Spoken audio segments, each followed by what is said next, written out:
Good evening, and welcome to our panel discussion, which is called Golden Gate Village, Artifact or Cultural Treasure. My name is Nancy Rehkopf, and I'm Executive Director at the Marin Museum of Contemporary Art. We're located in Novato, and our mission is to provide transformational experiences in the visual arts for art lovers of all ages. And we do that through exceptional education and exhibition programs. And part of our responsibility as a visual arts educator is to be aware of any factor in our region that is depressing cultural vibrancy.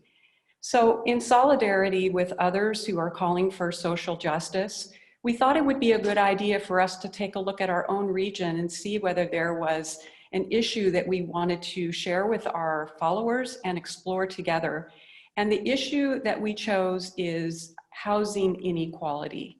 Specifically, we'll be looking at the Golden Gate Village community, which is in Marin City, and we'll be looking at why Black residents do not have access to home ownership as they should.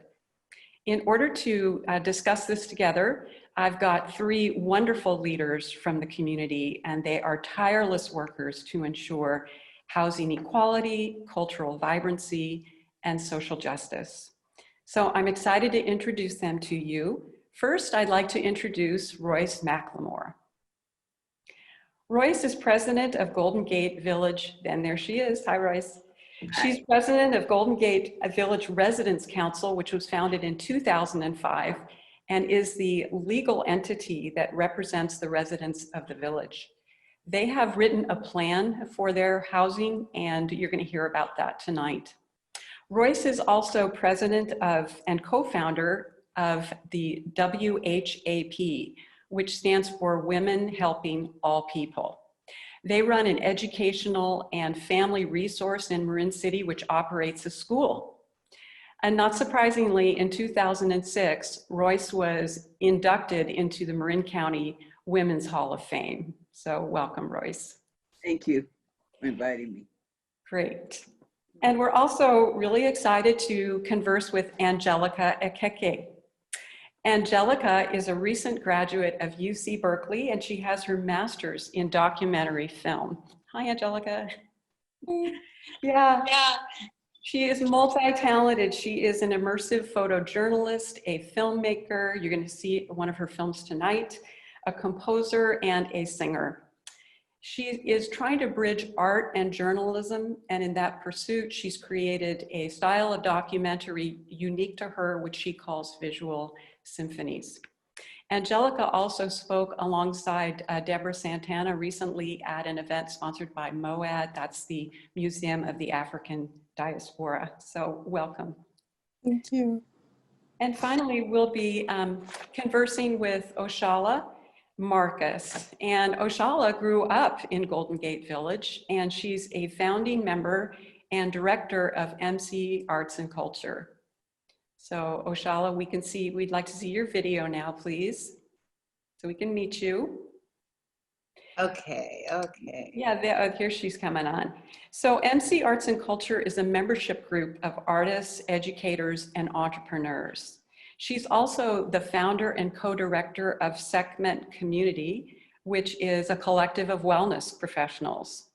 Oshalla is a trained actress and dancer, and she has produced plays and musicals for youth and teens. One of them, called Peace Child the Musical, was performed in the former Soviet Union. So you can see what an incredibly stellar group of panelists that we have tonight. And I would like to start by asking a couple of questions to each of them so that they can kind of introduce their main theme. And Royce, I'd like to start with you.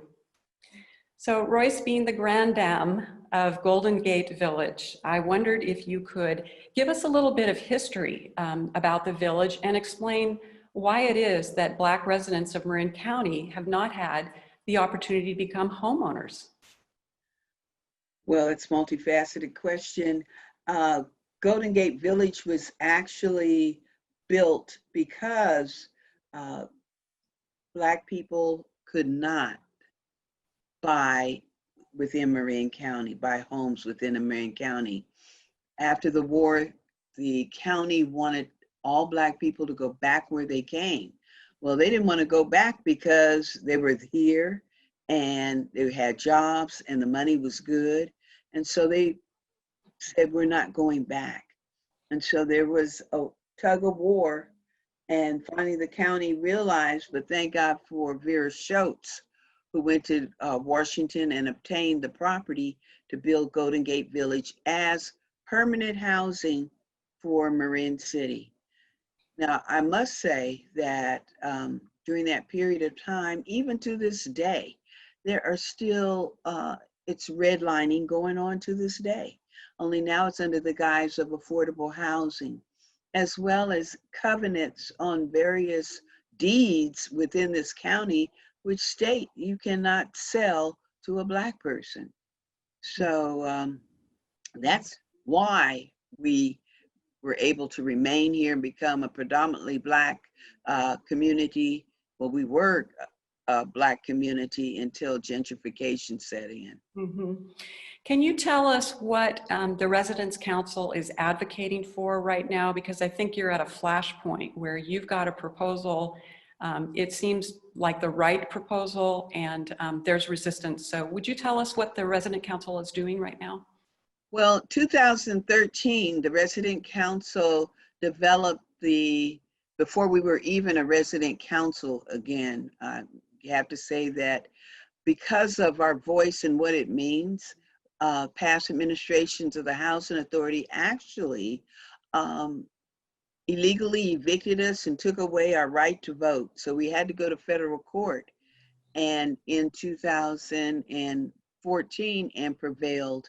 And so we were able to have an election at least. Now, our plan was prior to. I had met this beautiful woman who fell in love with Marin City, as so many people do, but she happened to be a strategist. And so she dedicated her life to Golden Gate Village until she passed in 2018. We created a plan of deep green renovation and retrofitting of this property. This property is a historic district, but prior to that was our strategy, was to put it on the National Register. It was the same time that the Civic Center, which is a sister property, was applying for the World Heritage. And so I said, well, if they could go for the World Heritage, why can't we at least be on the national? Because you have the same architects that were involved with both properties. And I was able to help fund a historic resource evaluation, and found out that it was, historic enough to go forward. And my daughter applied to the National Preservation Trust Fund. We got a $5,000 grant, and I was able to hire Daniel Rourke, who just happens to be a Marin City resident who works in Aaron Green's office. And so he felt it an honor to be asked and put together a seamless application for historic preservation on the district. And so it is a district, not only the buildings, but the setting, the landscape is equally as important as the buildings. And from that, the Housing Authority within the past, 15 years or so, has deliberately, or I'd say 12 years, have deliberately what they call de facto demolition, allowing the property to go down, not doing the necessary improvements, capital improvements that are needed just to maintain the property. So with that, this whole concept of deep green renovation and retrofitting, and take you back to 2013, was really not heard of. It was really the last couple of years that you've heard of the Green New Deal. Well, Golden Gate Village was on the cutting edge with the Green New Deal before it was actually entitled the Green New Deal. And it is, as it relates to renovating and retrofitting the property, but also providing a job training program so that residents can learn the advanced manufacturing skills of today to help retrofit Golden Gate Village, and also provide opportunity for maybe small businesses, etc. And then the third part is where we want home ownership. Yep. And the only way that we know that we can have home ownership is through a community land trust. We were told by the executive director that that could never be. However, that's another untruth that he is told, that we in fact can have a community land trust. And so we are working on that also. We want apprenticeship programs for this training where the apprentice are really making real money, being that you're poor, it's real money. And I do want to say that our current president has actually allowed more money under manufacturing than both Hillary and President Obama. So we plan on utilizing the precedences that have been set by the federal government as we go forward with our plan. What are the immediate next steps that you're going to be pursuing, and how can people that are listening to this broadcast, how can they help? Our immediate next steps are we are beginning to organize in discussion, and we've met a couple of consultants that are willing to help us actually put the community land trust on how to create it, as well as putting the the meat on our plan in terms of the how to make it happen. So we have a couple of architects that are working with us, and we have other outside developers who are working with us to go through the steps, help us go through the steps of what is needed. So when that time comes, and we know it's going to come, we will be ready to move forward to execute the plan. We are looking forward that HUD would step in and actually take over this property, and that we would be able to deal directly with HUD as they have done in other parts of the country. So yes, that's what we want to do. What is the role of our Marin County supervisors in this process? The Marin County Board of Supervisors, they wear a double hat. They're both supervisors, and they're also the Housing Authority Commission, which are the ones that make the decision. And it should just be said that the Board of Supervisors and / the Marin County Housing Authority Commission has wanted Golden Gate Village for at least 20 years to tear it down and to create a mixed income community for affordable housing, which is not affordable if you're poor and Black in Marin County. Okay. Now, what can our supervisors do? Yeah. Glad you asked. What I'm telling everyone to do that really, searching within themselves of how can I make a difference? And that is to contact your local supervisor. Do it as a group. I wouldn't advise you to go do a one-on-one, but come together as a little neighborhood watch group or neighborhood group to meet with your local supervisor, one of the 5, and present to them that you are in support of the Golden Gate Village resident plan, and and then watch them dance.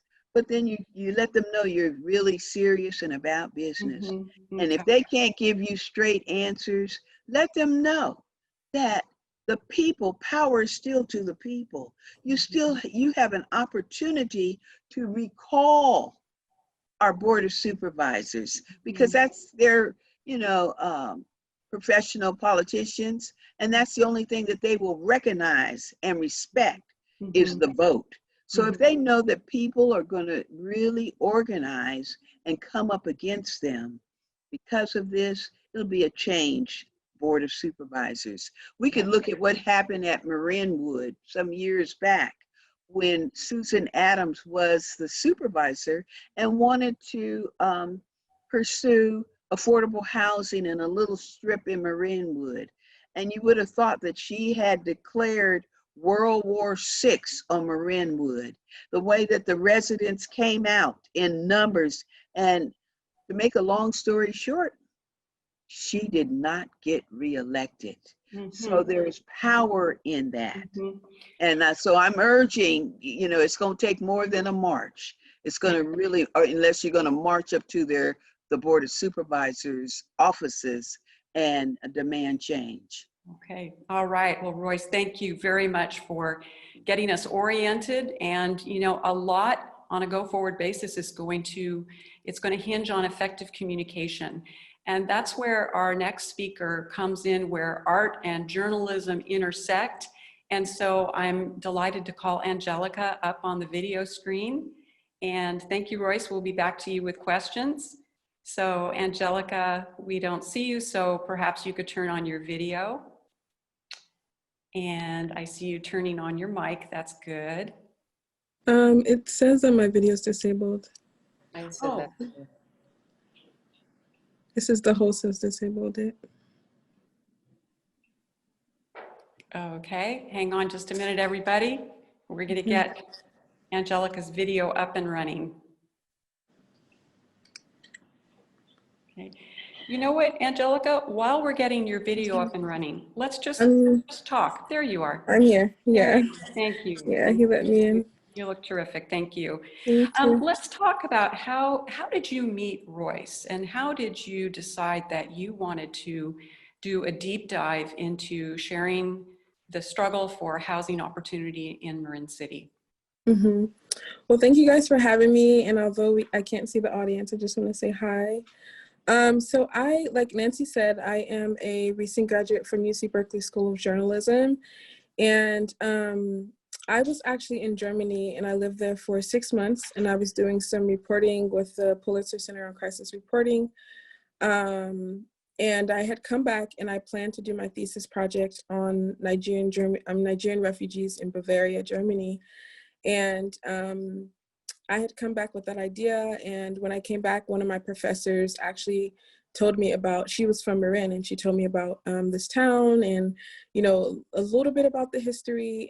But I had my mind set on Germany and going back to Germany. But there was something in me that was like, you know what, Angelica, like, you know, you really kind of need to stop and explore this idea, you know, just give it a chance. And it's not that I didn't necessarily care about it. It's just that I had just come back with all this vigor for this one story, and then I would have to change everything. And so I just started to show up to some of the board meetings, and I started recording. I just had my camera without an intention to actually make a film. And I just started to see the relationship between the residents and the Board of Supervisors. And then I just continued to show up to the community. So I mean, I'm an immersive visual journalist, but I love doing stories around community and building community. So the way that I work is that I try to work alongside the community instead of just making a film about them. And so I would show up to the neighborhood and just kind of hang out. And I would go to most of the housing meetings. And I remember meeting Royce at one of the housing meetings, and it was the first meeting. And you guys will see it in the trailer. And she was just like fiery, you know, she was just like at it. She was letting people know what they're gonna do, what they're not gonna do in her community. And I just loved it. And so I asked someone about her, and they were like, yeah, you need to know her. She's like the unofficial mayor of the town. And so I was like, okay. And I remember getting her contact, and I called her. I let her know a little bit of what I'm doing. And, you know, a lot of times when you're doing documentary work, you know, although it's unspoken, you almost have to prove yourself to the community that you can be invited in. And so a lot of them started to get impressed because they're like, this young girl is just like out here almost every day with her camera, talking to people, showing up every single time. And I actually didn't drive when I was in the Bay Area. So I would take like Ubers and Lyft. I was just like going every single day. And I lived in Oakland. And yeah, and so I met Royce. I started to show up to the meetings. I started to interview her about the history.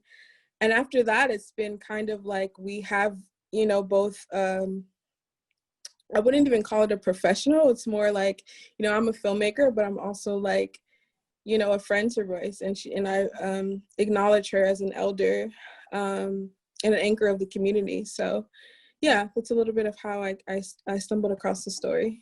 Yeah, your process sounds a lot like what immersive photojournalism is. Yeah, To me, like yeah, you have you're to be embedded. there for You're sure. embedded. Yeah. So as we're going to show the trailer that you've developed Mhm. for your film very shortly, but is there Mhm. anything you want to tell us about from a filmmaking perspective? What was the most surprising or the most challenging part of what you were doing?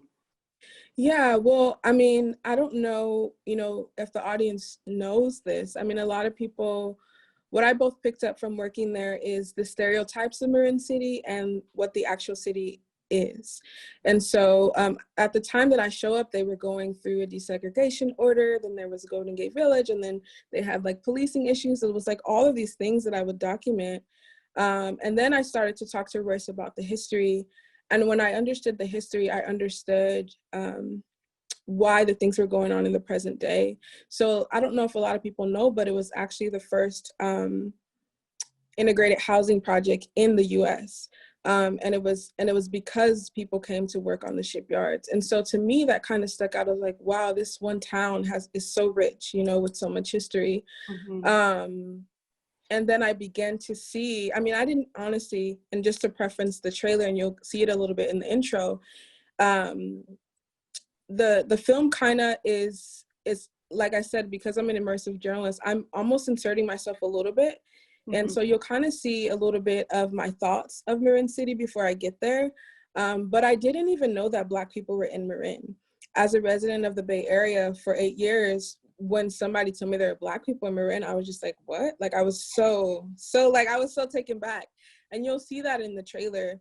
And that's a little bit a part of the intro of the actual film. But yeah, I didn't even know Black people were there. And then second, not only that they were there, is that they contributed so much and you heard about them, like you didn't even hear about them.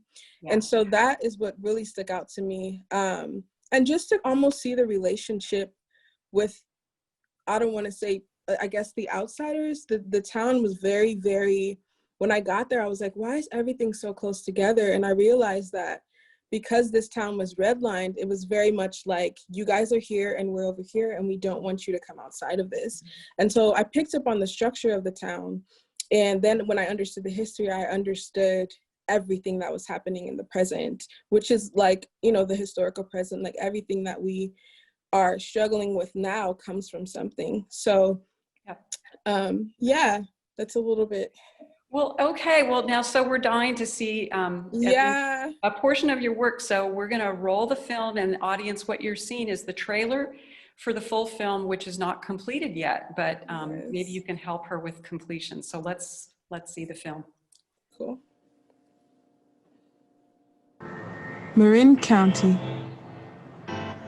one of the wealthiest counties in America.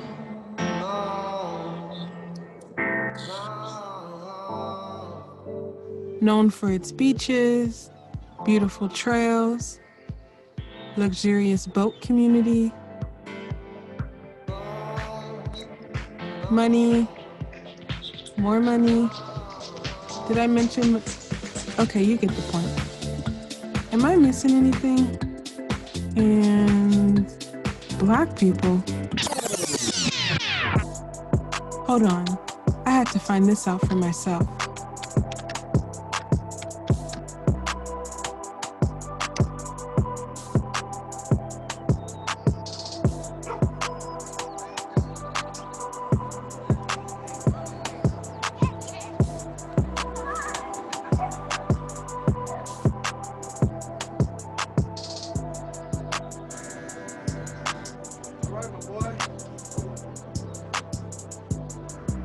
Welcome.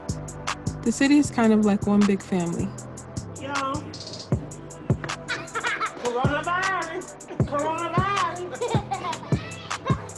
Almost everybody knows each other. Hey, Anita, hey! And some are even related. You got your typical arguments. You acting stupid.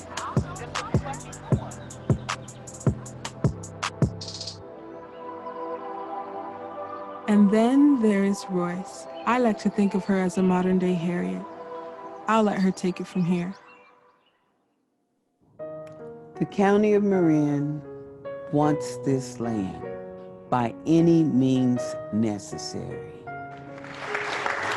Brothers and sisters, you need to hear me well. We need encouragement, especially when we're down. Racism is alive and very well in Marin County. I'm not for sale. And as long as God give me strength and the residents believe that I'm gonna stand firm, I'm standing firm in Jesus' name. It's past almost certain. It's actually certain, like they don't want us. No. I come from people who survived the Middle Passage. This is the year we're gonna have our breakthrough. You are gonna transform this community. This county does owe us as African Americans reparations. And all of you Caucasian people need to think about what you're doing to Black people. Human rights. Respect as human beings. This whole concept, what you're showing, will never happen at Golden Gate Village. But what they fail to realize is that God blessed this place for Black people. And just like he brought us, only he is the one that's able to move us. Tired of being kicked about by the brutal feet of oppression. It's not only our civil rights as Black people.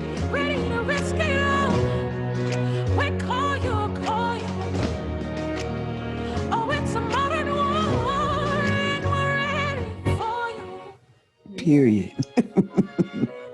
That's a period for real.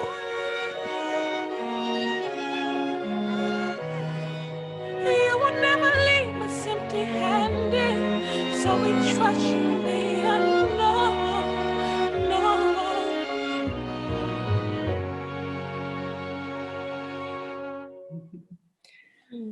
Okay, I'm glued to this channel. I'm not changing to another station. This is riveting. I can hardly wait to see the whole thing, Angelica. Yeah, I'm really excited. Yeah, and was that you singing in the? Yes, that is me singing. I'm actually really excited about the distribution of the film. Mm-hmm. So I'm actually, through my visual symphonies, I'm actually working with orchestras in 4 different cities to present this live. And so, yeah, it's really exciting. So. Great, thank you. Yeah. Okay, we'll be back to you with questions. Thank you. Cool. And so now I'm going to invite Oshalla Marcus to turn on her video, and we're going to have a little chat with Oshalla. I think the thing that's really great about our discussion so far is that we've learned about the history of Golden Gate Village. We've learned how, unfortunately, it does remain invisible to many, but we've also seen a glimpse of that local culture. And that's what creates the cultural vibrancy that we want to protect, and we want to nurture that and grow it. So I'm excited to speak with Oshalla now, because she is one of the protectors of the culture. And so Oshalla, having grown up in the village, how would you describe the culture of Marin City, and why is it worth protecting? Okay, thank you. Thank you, everybody. It's great to be here talking about my spiritual hood. First of all, I want to just say that, my props to Royce for keeping up the fight and really representing our ancestors. That is very important, because part of our history, part of our culture as Black people is to honor those who have come before us. That is an important part of our history.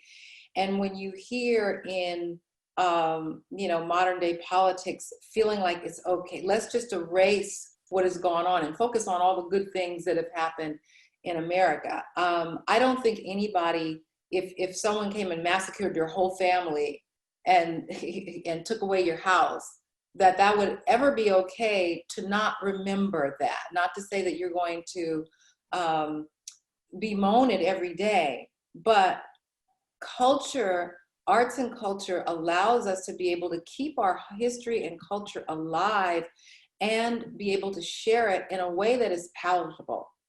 So when I grew up in Marin City, it was a 99% Black community. So from the outside, people would say that's segregated, that's segregation, that's not good. Well, I would say that segregation is often considered not good when it's a Black community, right? Royce said something very, very true in that if you look at Marin County, period, Marin County is very segregated. And yet people aren't necessarily trying to make it not segregated, right? And so in Marin City, we're very proud of our African-American roots. We're proud of our ancestors that came out of the South to work in those shipyards. So the culture, that is one aspect of the culture. Those are the deeper aspects of the culture. And then of course there's the arts, and I'll get to that in a minute. But what I would say is that there's nothing new about allowing for Black communities to go into disrepair and, wait until there's just a lot of depression of the land and of the people, and then come in and develop it. That is happening all over the country, and that has been a pattern. What's different about Golden Gate Village is that we are on guard. Royce specifically and others have been on guard, and we know what time it is. We also have other examples of places in the United States that have come together, created community land trusts to preserve the culture of the community. I had a conversation with Royce a few years ago when we were in the middle of the battle for the historic preservation distinction. And my comments were, yes, be careful with that housing authority, which I didn't have to tell her that because she knows, but they'll gentrify public housing, right? And so it's very important for us to make sure that we're bold enough to say, we want these buildings and we want the land to be preserved. We also want the culture. We want an African-American culture, even if it is 25%, because that's kind of where we're at now. But we want that, and I feel that Marin County deserves that type of diversity. Yes, we can integrate throughout the county, but Marin City, for me growing up, was the safest place in Marin to be. Even though I would look at the newspapers and I would see how dangerous it was. I was like, wow, this is an interesting contrast. So it's dangerous when people are looking at me. But from my perspective of where I'm sitting, I'm feeling very safe. When I would go to San Rafael as a young child, I was studying acting at Belrose Studio in San Rafael. I felt very intimidated on 4th Street with there used to be the cars going up and down, the drag races, right? And so it is important for Black people to have a sense of a safe place to be. And then the secret, and it's not that much of a secret, is that when people get past their fears and come into the community, they're like, this is a beautiful town. This is amazing here. So as far as the aspects of art and culture, when you are in a community where you have a shared culture, that is where our jazz sprung out. That is where blues sprang out. That is where gospel came out. That is where all the different art forms came out of a Black community. And if we look at the country, we look at America and we look at What is the music that we all listen to? Well, that was born out of the Black community. It wasn't born out of us being scattered all across the country. Mm-hmm. And yet now, as artists, we're finding that that is something that we are dealing with. We did an art exhibit at the Civic Center last year in August through January called Black Beyond Borders. And my inspiration for the title of that is because as our communities are being gentrified, we have to look at, wow, a lot of us are living in Vallejo, Antioch, Los Angeles, Richmond, all over, and yet we share a common root. We share a common root coming from the South here to California, and then even beyond that, we share a common root in our motherland, Africa. Yeah. And so when we start to really look at our common roots and we look at our collective power, we have more power. Mm-hmm. So can you let us know, because you're really doing a unique job of creating art and gallery and a collective of artists and really elevating the arts in Marin City. So could you tell us a little bit about Marin Arts and Culture and what you're doing? Yes, thank you, I will. Can I share my screen? Sure, yeah, let's take a look. Okay, so I'm gonna share it. It's telling me that the host disabled screen sharing. Okay, so we will fix that. So if we can go in here. Let me see if it works. Okay, okay, I don't know. This may not work because I haven't done it a lot. Okay, let me just go to my desktop here and see where I can find this here. Okay, it may not work, but okay, so I'll just start talking about yeah, I'm not sure why my screen's not coming up, but let me try one more time and see. Am I still there? Am I still with you all? Okay. Yeah, you're still with us. Okay. All right. So let me just talk about MC Arts and Culture. So MC Arts and Culture is a collective of artists. There are two aspects to it. I was invited to pull together a group of artists, Marin City artists. This was last year for the Marin County cultural initiative called Marin Arts Culture Action. And it was really a larger action that called together all artists throughout the county, from Bolinas all the way to Novato to Marin City. I was at a meeting at the Civic Center, and literally there were 2 Black people in the room of about 100 people, and very few Latinos, very few Asians. It was pretty much a room full of white artists. And Gabriella Chino, I don't want to mispronounce her name. Yeah, Colicchio. Yeah. She really, to her credit, really wanted to change that scenario because she knew that there was really, that was not really representing the arts in Marin County. Mm-hmm. So they called upon me to pull together Marin City artists. And I know that when someone asks you that in Marin County, it's a big wink, wink, nod. Can you pull together some Black people? And I said, yes, of course I can. I definitely can do that. And so that process that we began last year of pulling together Black artists in the community, because there's so many artists in the community that people don't even know that they're artists. Never knew, like, wow, Malik's an artist? I didn't even know he was an artist. People would say that. And he's been an artist all of his, his adult life. So we came together, did the show Black Beyond Borders, and the overall message was that we are stronger in our numbers. Even as we're dispersed, we're stronger in our numbers than we are individually. And that whole process of us coming together as fine artists, dancers, actors, singers, musicians, documentary filmmakers. Right now there's about 75 of us that have come together. A good amount of them are from Marin City, and then we have our brothers and sisters in other parts of the Bay Area. And also what that says is that in Marin City, we are ambassadors. If what Angelica said is so true, when you hear that there's Black people in Marin, people are shocked. And so what I feel like our role with MC Arts and Culture is to be ambassadors, so that if someone's coming from Haiti and they're experiencing discomfort, because oftentimes Black people do, they're traveling from other places, they come to Marin County, they don't know where to land, where to fit. And so we as a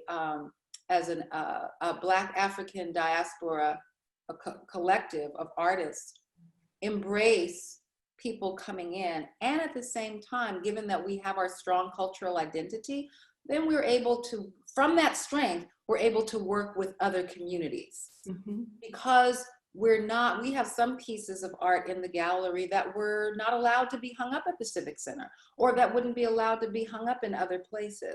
I don't discriminate against my artists, for at least for cultural reasons, right? You know, we all have our, you know, standards for what we want to see, but it's certainly not because someone is feeling uncomfortable because your history of pain makes me feel uncomfortable.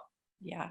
So we take that and we lift it up and we come together. So the art gallery, we're opening, we signed the lease on March the 6th, right before the shelter in place. Great timing. Right, and so it's been sitting there all this time.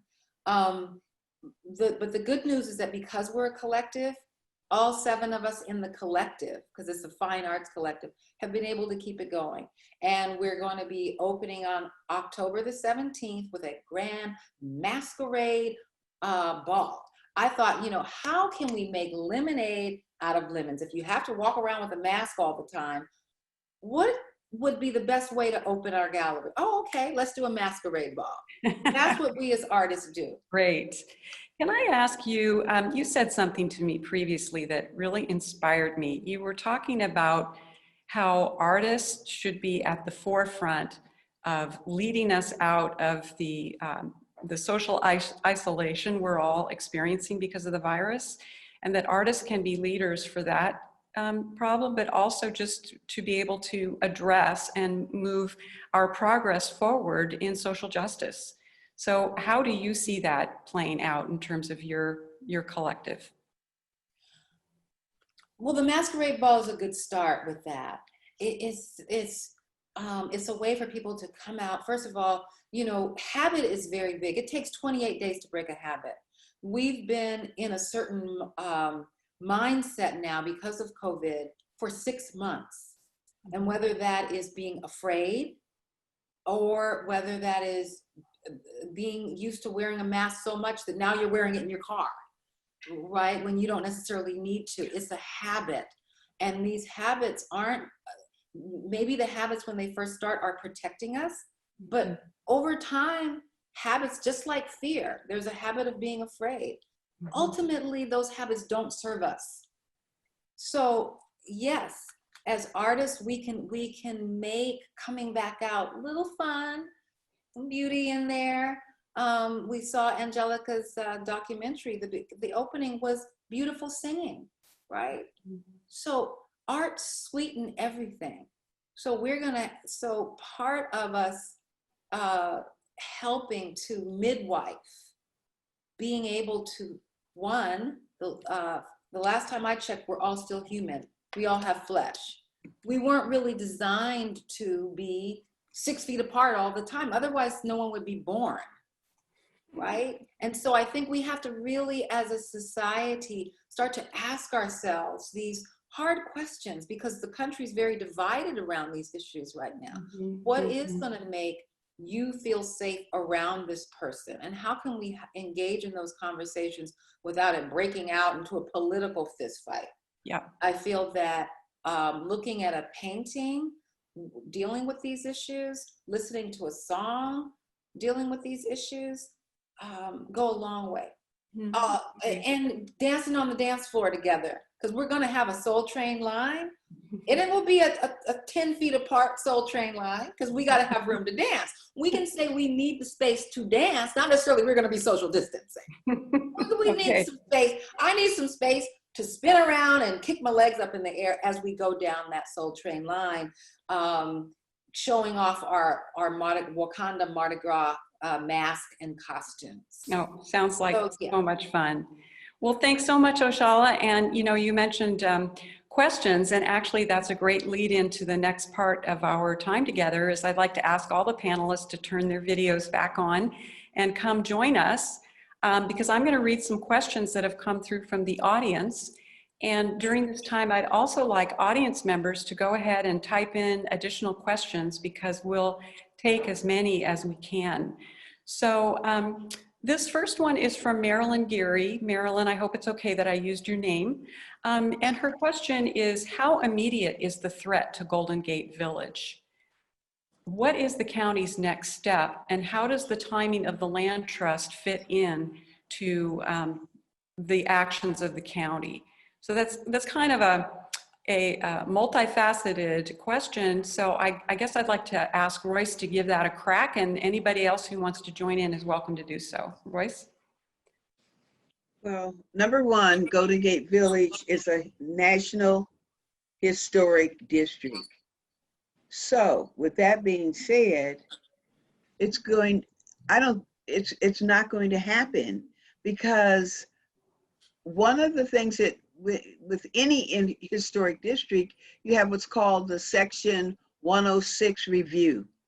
And we are working right now, the Marin Housing Authority tried to slip something through the consulting parties without going through the right process, and we're on it. So therefore they had to back on back. It's been over 2.5 years for them to deal with the fire line that needs to be cut back 30 feet. That's 2 years, and still nothing has happened. So when you talk about demolishing buildings that have the integrity to last another 100 years, it will never happen. It will never happen.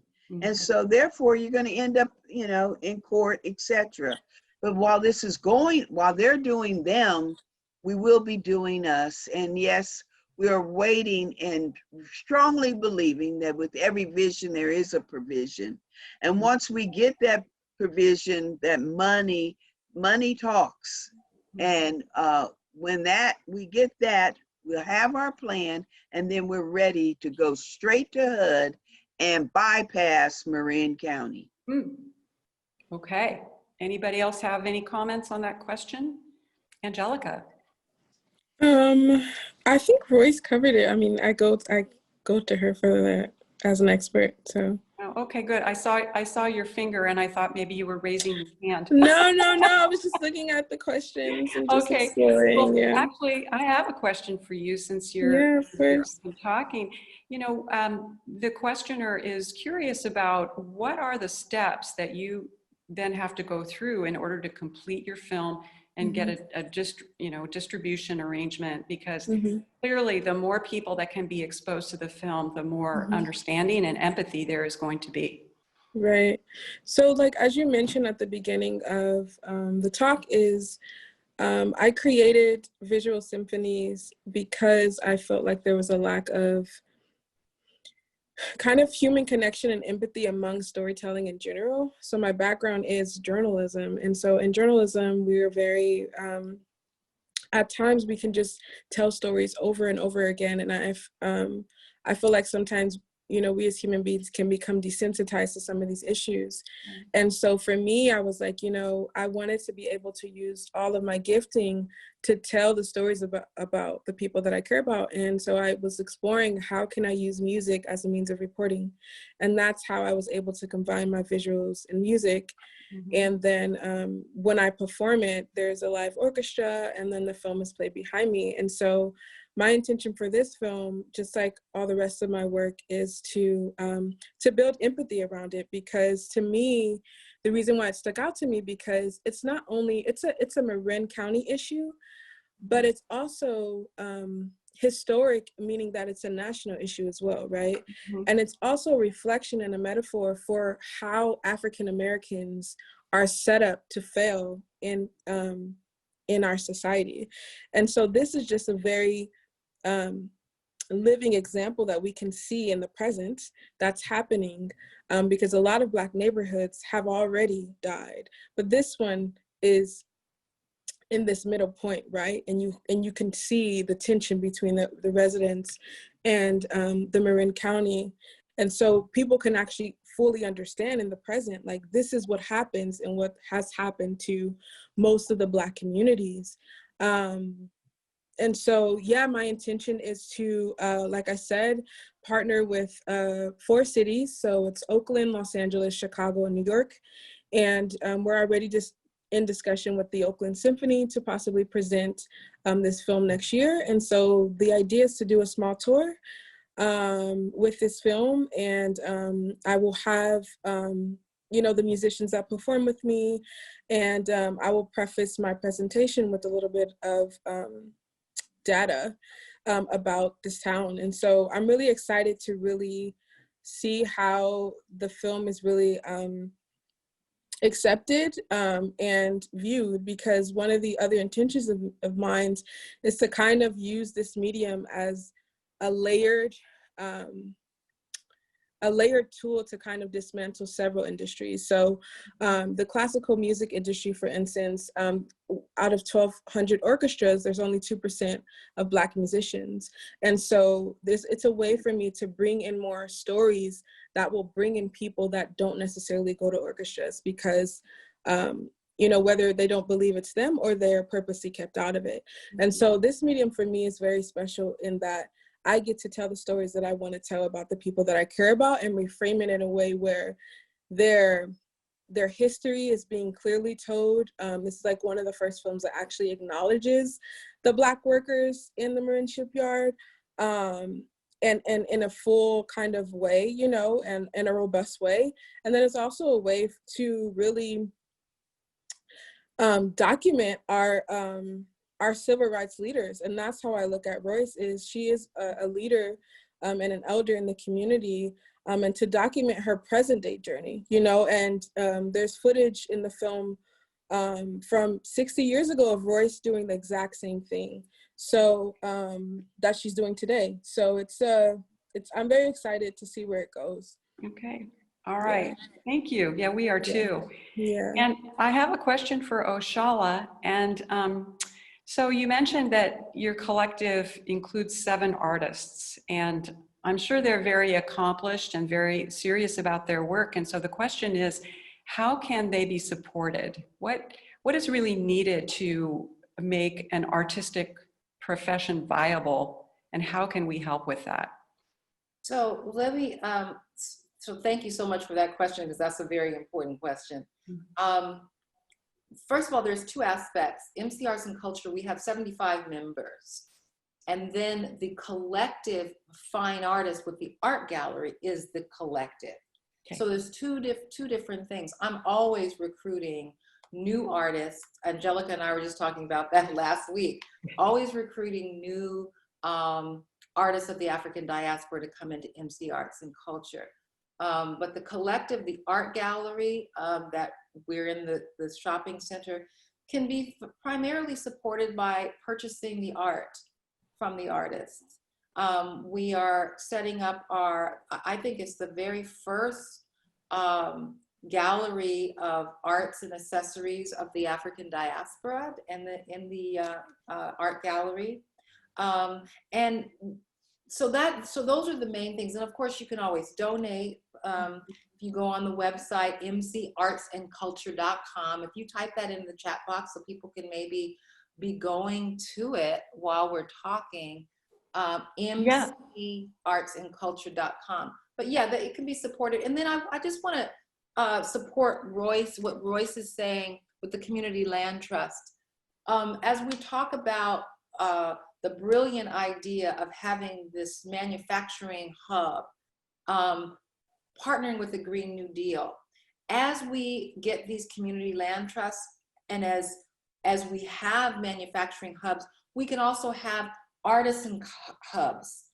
Cottage industries can spring up out of where people live. The live-work model is a model that just must be supported.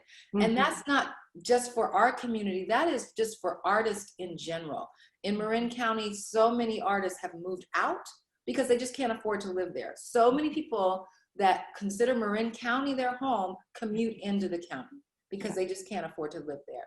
Yes. So in the development of community land trusts, we're looking at being able to have even a house or 2 or 3 houses that we buy in that community land trust, separate from Golden Gate Village, but in the community where we can start to reseed our community with more diversity and more culture. But the immediate answer to your question is that you can purchase the art on the website, beautiful, affordable art, and you can also donate as well. Thanks, Oshalla. Yeah, I'm going to put a slide up real soon that has all this contact info for all of you. But there's time for one more question, and it relates directly what Oshalla was talking about. So it just asks for a little more clarity, and it's from Nance Becker. Nance, thank you for your question. She says, I'd like to understand the resident council proposal a little better so I can advocate for you guys. Would the land trust hold title in the long term, or would residents at some point be able to purchase title to individual units? So let's start with Royce on that one. That's a good specific question. Yes, quick answer is no. How they usually work, you would enter into like a 99-year lease with HUD that locks in the land. You're going to purchase your particular unit. Equity that you build in the unit or in the apartment or your home, you will be able, if you wanted to sell, you would sell it back to the community land trust and be able to maintain some of the equity. This way, it will always be so that very poor people will be able to buy into it. Anything other than that will cause further gentrification to Marin City. Okay. Thanks for that explanation. I just want to add that that's how Marin City became so gentrified from being, 98, 99% Black.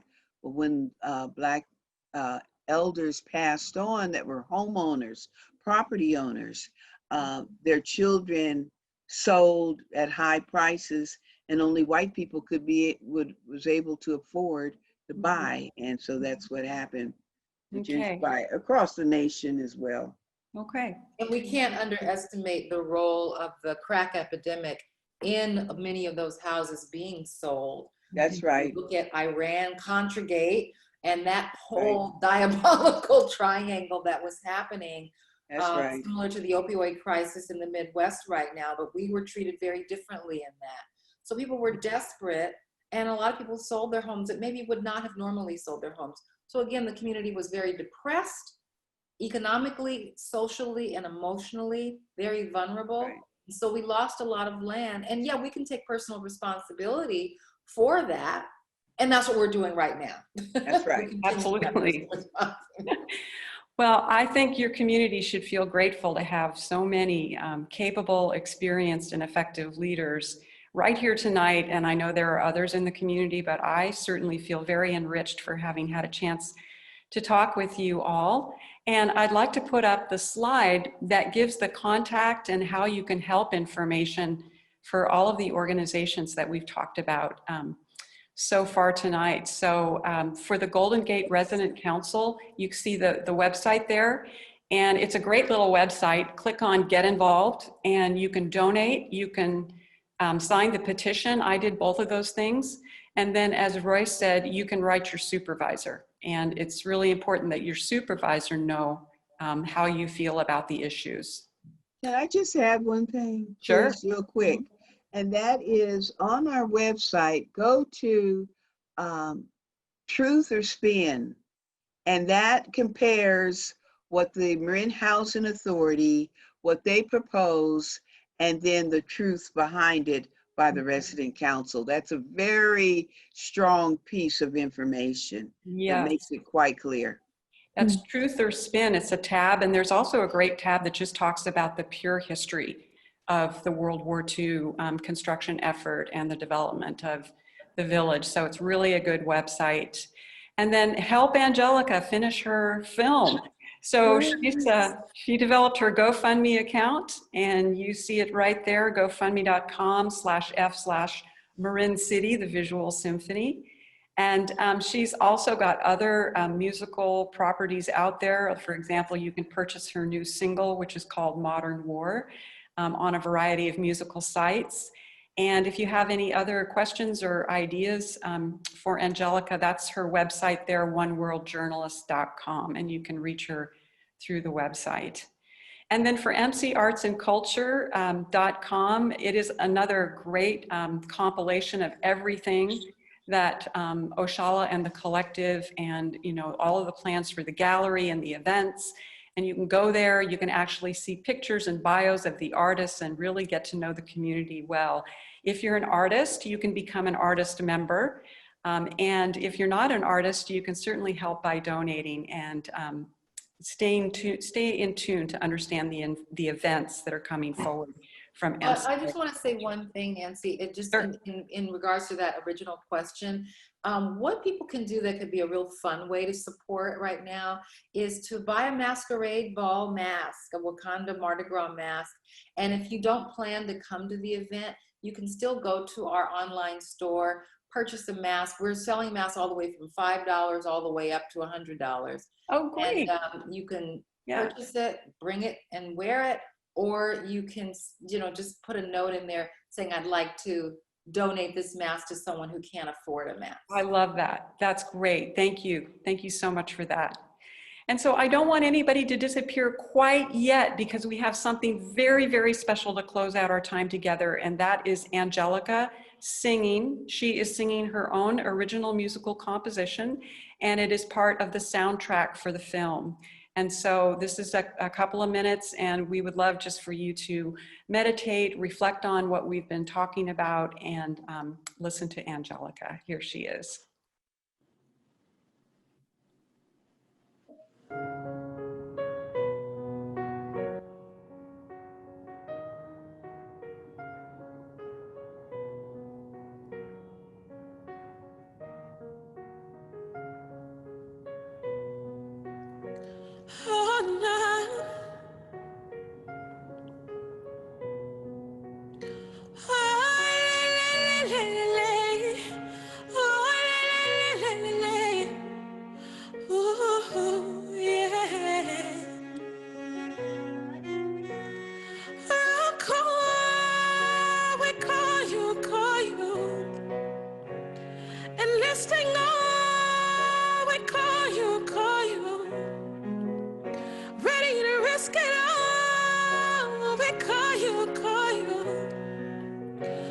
It's a modern war and we're ready for you. My people are the stars on the flag. Took a long way to get it like that. Wanna take it back. Memories of the ships on the shores and the long hours we had endured. Wanna acknowledge that. Oh, but we'll call on the mighty, and He'll give us strength while we're fighting. Oh, but we'll call on the mighty, and He'll give us strength while we're fighting. Yeah. We'll call, we call you, enlisting all, we call you, ready to risk it all, we call you. Oh, it's a modern war, and we're ready for you, and we're ready for you. And all night we fight for freedom and healing.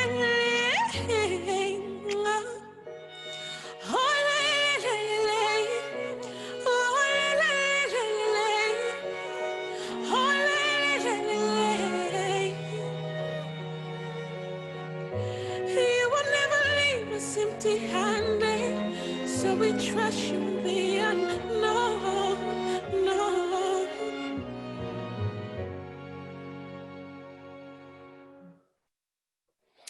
Those were such inspiring tunes and words of hope and inspiration for the future. Thank you, Angelica. Thank you to Royce and Oshalla, and have a wonderful rest of your evening. And don't forget to take action to help these causes. Thank you Good so night. much. Thank you. Thank you, everyone.